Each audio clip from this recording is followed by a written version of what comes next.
So, Independence Day, the American Independence Day, is nigh, and in honor of the occasion, I thought I might read and review a certain work which was highly influential on the American founders. That work being the play Cato by Joseph Addison. Now, Joseph Addison, I think, now might be a somewhat obscure figure. He was an English writer who lived during the 1700s. He was primarily, I think, an essayist. He wrote like articles for periodicals and such, but he also tried his hand at theater with this play. Although I believe he eventually went on to become a statesman, which effectively put an end to his theatrical career. And really, I think his entire corpus of work pretty much consists of this and some essays. But before we get into Cato, I think it might perhaps be good to provide a little historical background on the titular figure. So, if you don't know who Cato was, Cato, not to be confused with his own ancestor, Cato the Elder. Cato the Younger was a Roman politician and Stoic who lived during the final days of the Roman Republic. He was noted for having a very unwavering and adamantine personality. His motto appears to have been much like Rorschach and Watchmen, never compromise, not even in the face of Armageddon. And Cato is regarded pretty much as being the, in essence, final boss that Julius Caesar had to defeat in order to destroy the Republic and institute the empire. Cato's fall kind of marking the dissolution of the Roman Republic because he was really the force that was holding it together there against Caesar's onslaught. But after it was clear that his cause was lost and that Caesar would be victorious and that the Roman Republic would be no more, Cato made the very courageous decision to take his own life, to commit suicide rather than live one day under the yoke of Caesar. He is regarded as basically a Stoic martyr. Now, you know, the most famous Stoic philosopher is probably Marcus Aurelius, who was a later emperor of Rome, who was also a Stoic. But in my humble opinion, Marcus Aurelius doesn't have anything on Cato because Cato literally died for his beliefs. He was going to live free or die, it appeared. And he was subsequently later lionized in this play by the English writer Joseph Addison. And as I said, this had a huge influence on the founding fathers of America, but I'll talk about that. So, what is Cato about? What story does the play tell? Well, it takes place in the final days of the Roman Civil War between Caesar and the Senate. Um, Cato and his fellow senators have retreated to the city of Utica in the North African country of Numidia, and there they are basically taking their last stand against the armies of Caesar. And things are not going well. It's becoming very apparent that Caesar can't be stopped and that he is going to be victorious. And so they're kind of just debating what to do, whether to sue for peace or to fight to the last. And also, there are some romantic entanglements going on as well. I think there's not one but two love triangles in this between Lucia, who is the daughter of another Roman senator named Lucius, and Cato's own two sons, Porcius and Marcus. And then also Cato's daughter, Marcia, is caught up between the desires of a kind of nefarious and traitorous Roman named Sempronius and the Prince Juba, who is the monarch of the country that they're uh, currently staying in, Numidia. And so there's lots of kind of, like I said, romantic hoopla going on, and then there's backstabbings and betrayals and double crossings. And by the way, this is not a long play.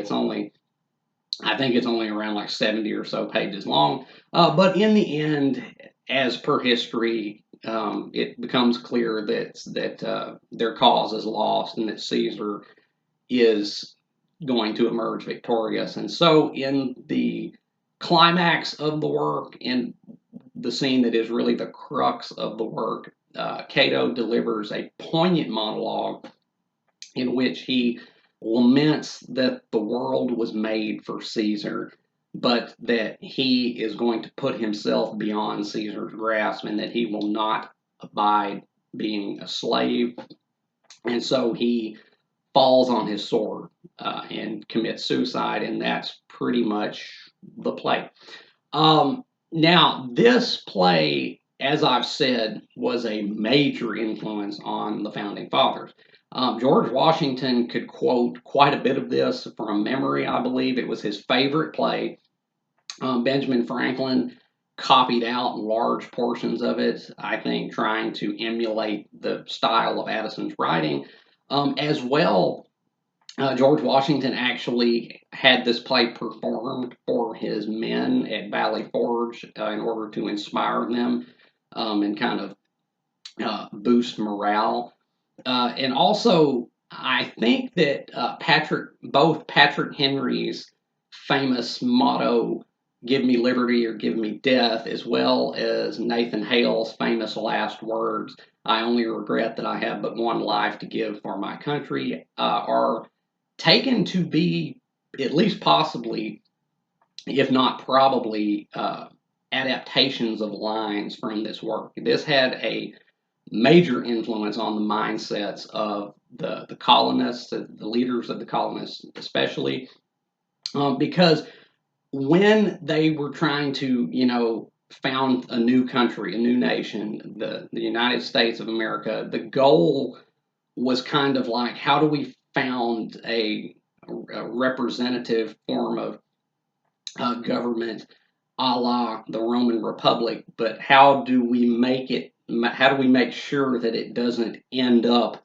like the Roman Republic did with, a dictatorship? And so Cato, this play, as well as the figure of Cato himself, the historical Cato, were kind of what they looked to because of the themes that this work has of quite literally liberty or death and the resistance, the hopeless resistance of tyranny, even when the cause is lost. That it's better to again live free or die. Major influence on the founding fathers, and really, I don't think it has lost much of its power since the era in which it was produced. So to get on into what I thought of the play, the writing I think is good. I mean, it may not be quite on the par of like Shakespeare, but there are some really powerful lines in this work. I mean, seriously, especially the final monologue of Cato when he is, about to kill himself. It's very powerful and gripping because you see just how dedicated he is to his own convictions. And you also see that the better man lost, right?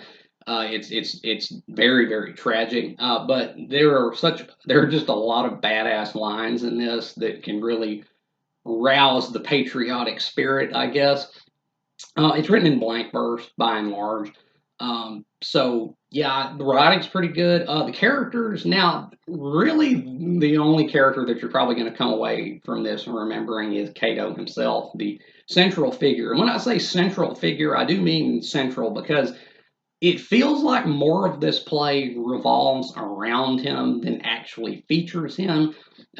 He's actually, I think more of the play might happen in his absence than with him actually on stage.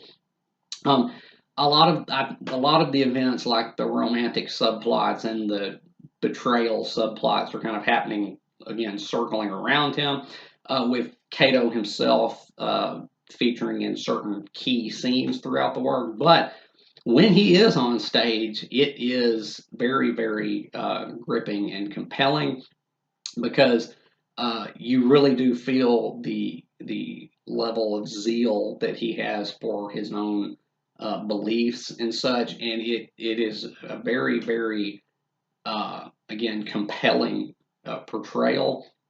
And again, his lines are just like pretty much the most epic in the work. He is a very striking and memorable character. So where it counts, I think it gets the job done. Now, as to like the actual plot of it, my only real complaint with this is that honestly, I think there could have been more. It moves, like I said, very quickly. It is not a long work at all. It moves very fast. And really, I would have liked to have seen more from Cato because, again, he features in certain key scenes and he definitely makes the most of it when he's in there. But really, would have liked to have seen a little bit more from him, get inside his head just a little bit more than it does. And maybe to have things be not quite so streamlined as they are, maybe to tarry here and there a little bit, maybe a little bit more monologues and waxing poetic, perhaps. But overall, this is a really great work. I thoroughly loved it. And so to rate Cato, I think I'm going to give Cato by Joseph Addison an A minus. I think I will. It's a great work. I can totally see why it was such an inspiration to the founding fathers. And like I said, I don't think it has lost much of its power. In fact, I think it is still very, very powerful and very, very important for a couple of reasons. One, reading Cato, sorry, reading Cato, I was reminded of something that I said in a previous review that I did um, of the book, The Fountainhead. What I said in that video, in that review, was that people of true integrity can't be ruled; they can only be killed. And Cato pretty much exemplifies that.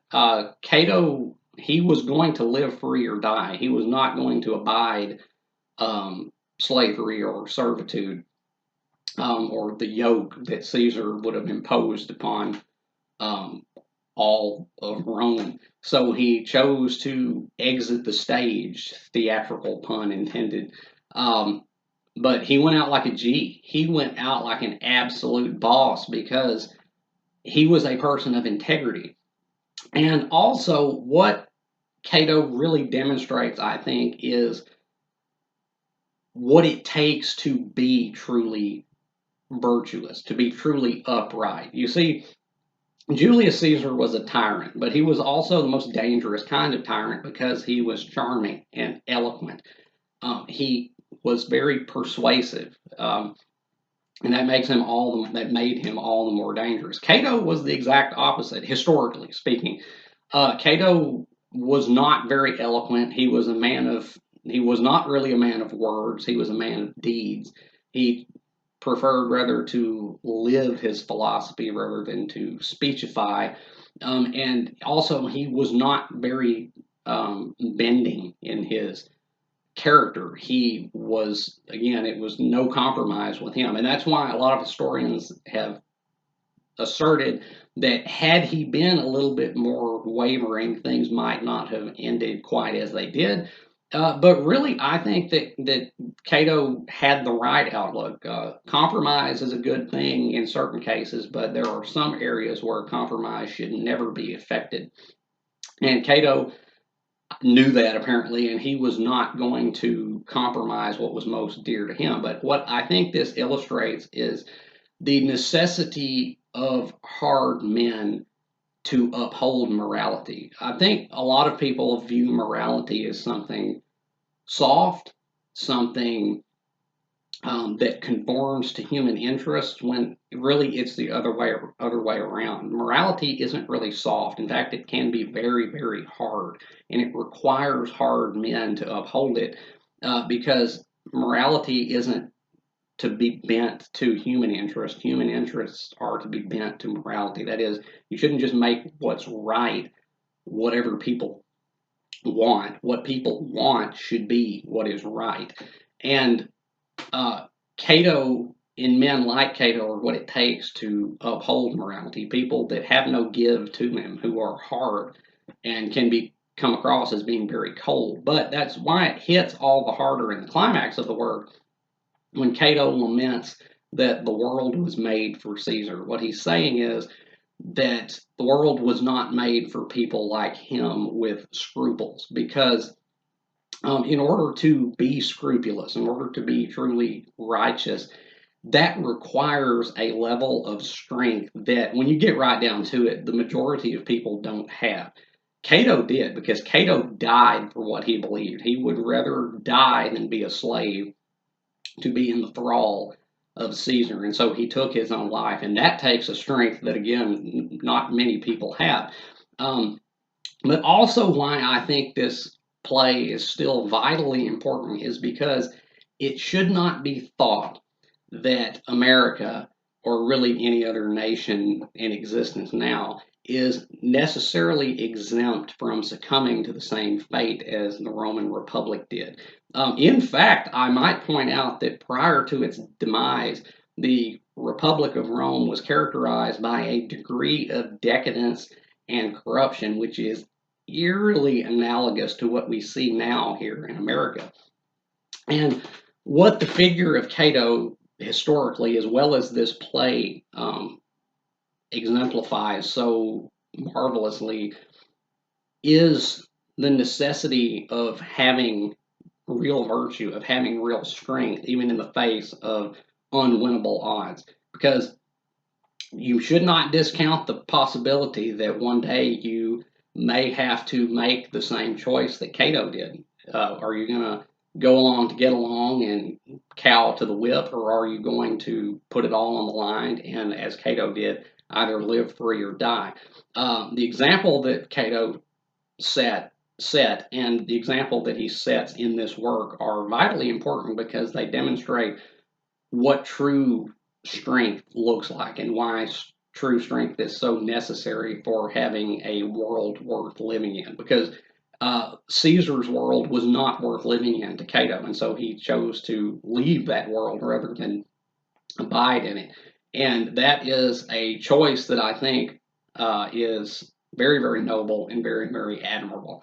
And so I think that Cato is still a very, very powerful and very, very important work as well. And I am, as I said, giving it an A minus. So, Cato by Joseph Addison. Have you read Cato? If you have, let me know down in the comments what you thought about it, whether you have agreed or disagreed with anything I've said about it here today. And if you haven't read Cato, I could definitely recommend this. I really could, especially if you want to kind of get inside the mindset of the founding fathers and see what their inspiration kind of was.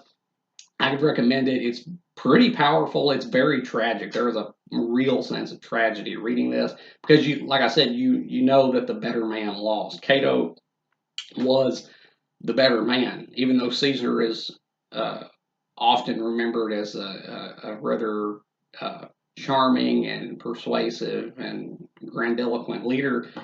He was still a tyrant who killed a lot of people, but Cato denied him living in his world, and that's why this play is. I think it's still just as powerful as it was when it was written. And yeah, I could definitely recommend it. And as always, if you have enjoyed anything you've seen or heard here today, remember to hit that like button and subscribe. I would really appreciate it. And until next time, peace.